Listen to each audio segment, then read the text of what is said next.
দিনটা ছিল 2024-এর ডিসেম্বরের 24 তারিখ। ধান্যকুড়িয়া উৎসব শুরু হয়ে গিয়েছে। সেদিন ছিল প্রথম দিন। যেহেতু ভিড়টা একটু কম থাকে তাই জেঠিমা আর আমার ছেলেকে নিয়ে যাওয়া হয়েছিল ধান্যকুড়িয়া উৎসবে। কারণ অতিরিক্ত ভিড় থাকলে জেঠিমা বয়স্ক মানুষ একটা বিশেষ পেরে ওঠে না, আর আমার ছেলেকে নিয়ে আমিও পেরে উঠি না।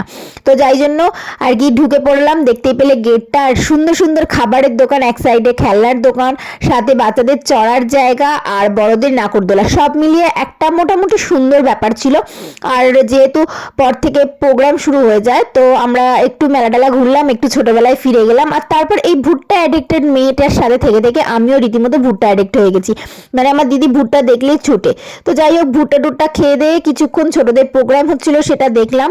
তারপর গুগলুর দুষ্টুমি শুরু হওয়াতে আমরা আস্তে আস্তে বাড়ির দিকে রওনা দিলাম। বাড়ি নিয়ে এসেছিলাম জিলিপি, তো জিলিপিটা চুরি করে আনা হয়েছিল। তো যাই হোক, সেই সমস্ত খেয়ে দিয়ে দিনটা শেষ হলো। ভিডিওটা ভালো লাগলে লাইক, শেয়ার, সাবস্ক্রাইব করে দিও।